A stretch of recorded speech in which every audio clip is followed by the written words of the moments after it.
என் மனமே என் மனமே இறந்தோரை நினைத்து கவலையே இறந்தோர் வாழ்வதற்கு உரைத்தான் இயேசு.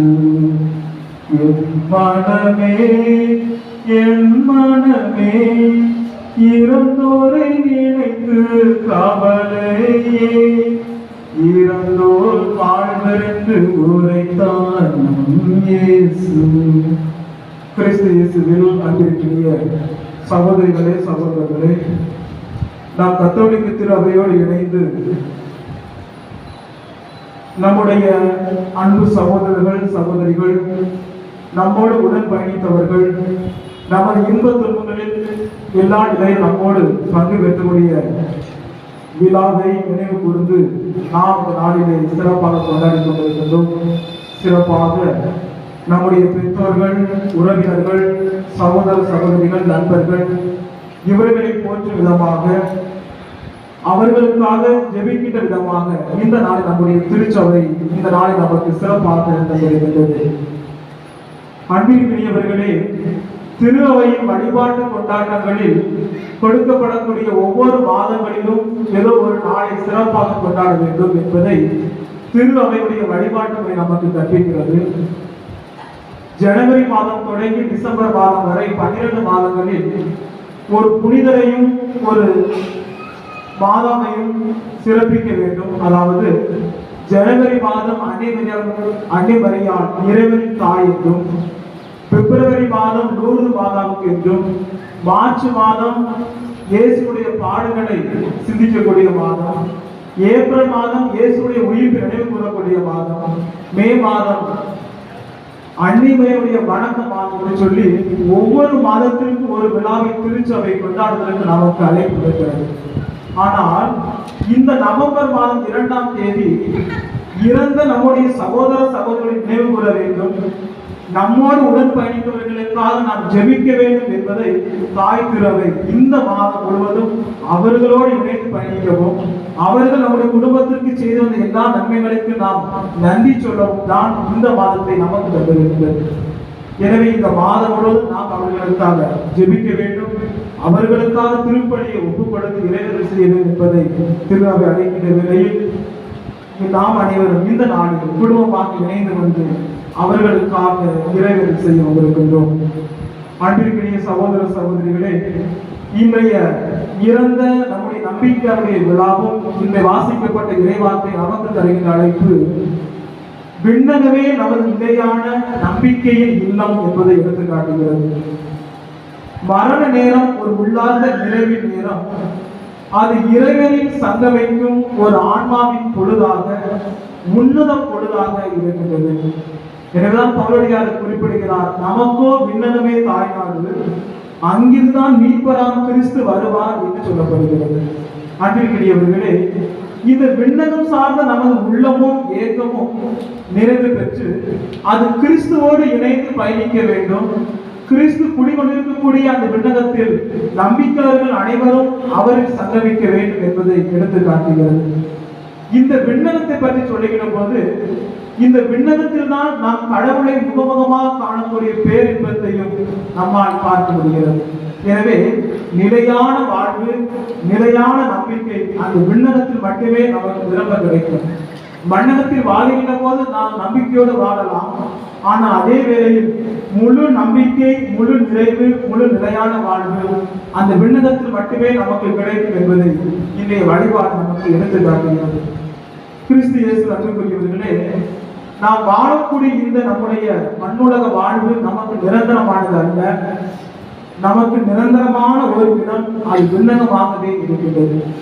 எனவேதான் பேதர் இயேசுவை பார்த்து சொல்லுவார், ஆண்டவரே நாங்கள் எங்கு செல்வோம், யாரிடம் செல்வோம், நிலை வாழ்வு தருகின்ற வார்த்தைகள் உம்மிடம் தானே உள்ளன, எனவே உம்மை நோக்கி நாங்கள் பயணிக்கிறோம் என்று பேதர் சொல்லுவார். அதே போல பவுலடியார் தன்னை கடிதத்தில் குறிப்பிடுகிறார், இயேசுவை நம்புவோரும் அவர் திருவுடல் இரத்தத்தில் பங்கு பெறுவோரும் மீட்பையும் உறுதியான நம்பிக்கையும் பெறுகிறார்கள். எனவே அவர்கள் அனைவரும் நிலையான பேரின்பத்தை அந்த விண்ணுலகில் பெற்றுக் கொள்வார்கள் என்று சொல்லப்படுகிறது. நண்புக்குரிய சகோதர சகோதரிகளே, கடந்த 2 நாட்களுக்கு முன்பாக ஒரு காணொளி ஒன்றை நான் பார்த்தேன். அப்போது அந்த காணொளியில் ஒரு பிரிவினை சபை சார்ந்த சகோதரர் இவ்வாறு குறிப்பிடுகிறார். இன்று கத்தோலிக்க திரு அவையில் உள்ள மக்கள் கல்லறைகளுக்கு சென்று வழிபாடு செய்கிறார்கள், இறந்த மக்களை நினைவு கூறுகிறார்கள் என்று ஒரு எதிர்மறையான சிந்தனை அவர் குறிப்பிட்டார் என்பதை நான் காணொலியில் பார்த்தேன். இந்த காணொலி வாயிலாக நான் தெரிந்து கொள்வது என்னவென்று சொன்னால், இறந்த என்னுடைய நம்பிக்கையாளர்கள், சகோதர சகோதரிகள், என்னுடைய பெற்றோர்கள், என்னோடு உடன் பயணித்தவர்கள், என்னுடைய இன்ப துன்பங்கள் எல்லாம் பங்கு பெற்றவர்கள், நான் எப்படிப்பட்ட மனிதனாக இந்த மண்ணில் வாழ வேண்டும் என்பதை எல்லாம் எனக்கு நல்வழிப்படுத்தியவர்கள். எனவே நான் அவர்களை போற்றுகிறேன். நான் அவருடைய கல்லறைகளுக்கு சென்று அந்த கல்லறை சுத்தம் செய்து அவர்களுக்கு மாலையிட்டு ஊதுபத்தி வைத்து நான் அவர்களுக்கு புகழஞ்சலி செலுத்துகிறேன் என்பதை நம்முடைய நம்பிக்கையாளர்களாகிய நாம் அதை அவர்களுக்கு உணர்த்த வேண்டும். இறந்த நம்முடைய நம்பிக்கையாளர்கள் ஏதோ நேற்று இறந்தவர்கள் அல்ல, அல்லது அவர் நினைவு கூற வேண்டும் என்று நேற்று கொடுக்கப்பட்ட ஒரு விதிமுறைகள் அல்ல.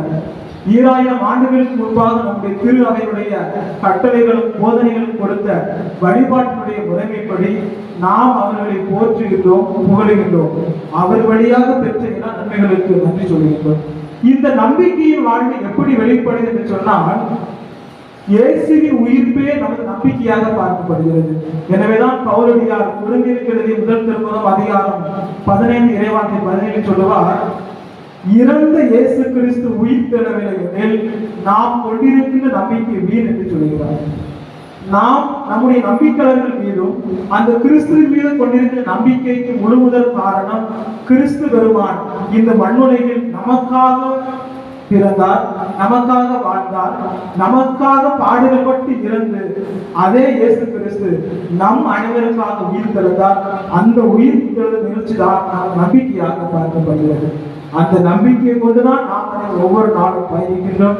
அந்த நம்பிக்கையில் தான் நாம் ஒவ்வொரு நாளும் வாழ்ந்து கொண்டிருக்கின்றோம். கிறிஸ்து இயேசு அன்புக்குரியவர்களே, இந்த விண்ணக வாழ்வை பற்றி சிந்திக்கின்ற போது 3 விதமான திரு அவைகளை நினைத்து பார்க்க நம்முடைய திருச்சபை அழைத்து விடுகிறது. ஒன்று வெற்றி பெறும் திரு அவை, 2வது போரிடும் திரு அவை, 3வது துயரும் திரு அவை. 3 திரு அவைகளை பற்றி சிந்திக்க அழைப்பு விடுகிறது. இந்த வெற்றி பெறும் திரு அவை யாரை பற்றி சொல்லப்படுகிறது சொன்னால், இறந்த நம்முடைய சகோதர சகோதரிகள், நம்பிக்கையாளர்கள் கடவுளின் முன்பு தூயவர் தூயவர் என்று சொல்லி புகழ் பாடுகிறார்கள். அக்களிப்போடு அந்த கடவுளை தேடி சென்று விண்ணகத்தில் அவருடைய திருமுகத்தை கண்டு அவருக்கு புகழ் பாடக்கூடிய ஒரு வெற்றி பெறும் திரு அவையாக இறந்த நம்முடைய நம்பிக்கையாளர்கள் இருப்பதை நம்மால் பார்க்க முடிகிறது.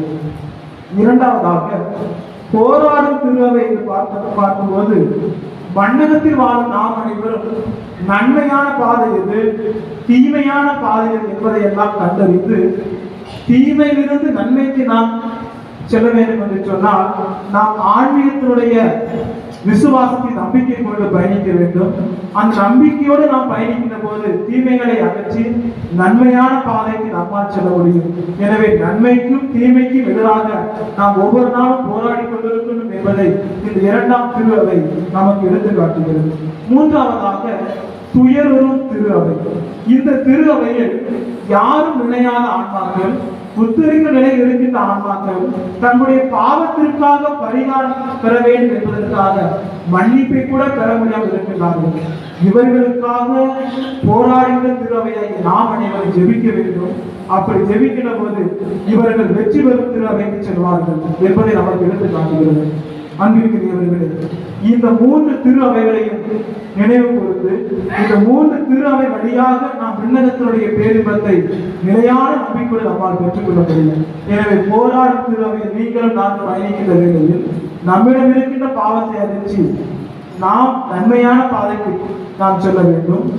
துயரில் திறமை இருக்கின்ற உத்தரிக்கிற ஆன்மாக்கள், யாரும் நினையாத ஆன்மாக்கள், மாசிலா குழந்தைகளுக்காக நாம் ஜெபிக்கின்ற போது அவர்களும் வெற்றி பெறும் திரு அவைக்கு செல்வார்கள். இதன் வழியாக அவர்கள் விண்ணக தெரிந்தத்தை பெற்றுக் கொள்வார்கள். கிறிஸ்து இயேசு அன்புக்குரியவர்களே, இந்த இறந்த நம்பிக்கை நினைவை நாம் போற்றுகின்ற விதத்தில் நம்முடைய எல்லோருக்கும் ஒரு இல்லம் இருக்கின்றது. அந்த இல்லத்திற்கு ஒரு பெயர் இருக்கிறது என்பதை நாம் அறிவோம். நாம் குடிகொண்டிருக்கின்ற இந்த இறைவனை இல்லத்திற்கு அந்தோனியார் ஆலை என்று பெயர் இருக்கின்றோம். அதே போல நம்முடைய அருள் சோழர் இருக்கின்ற கல்வி நிறுவனத்திற்கு சர் ஆண்டனி மெட்ரிகுலேஷன் ஸ்கூல் என்று நாம் பெயர் வைக்கின்றோம். இப்படி நாம் தங்கியிருக்கின்ற ஒவ்வொரு இல்லத்திற்கும் ஒரு பெயர் சூட்டப்பட்டுள்ளது. அதே போலதான் நம்ம குடும்பத்தில் இருந்த நம்முடைய சகோதர சகோதரிகளுடைய வாழவிட்ட அந்த கல்லறை தோட்டத்திற்கு அமைதியின் இல்லம் என்று பெயர் சூட்டப்பட்டுள்ளது. உண்மையிலேயே அவர்கள் அங்கு இறக்கவில்லை, அமைதியாக உறங்கிக் கொண்டிருக்கின்றார்கள். அவர்கள் விண்ணகத்தில் இருந்து நமக்காக நிலையான பேரின்பத்தை நமக்கு பெற்றுத்தரவும், நமக்காக இறைவனிடத்தில் இறைவன் செய்யவும் அங்கு அவர்கள் உறங்கிக் கொண்டிருக்கிறார்கள்.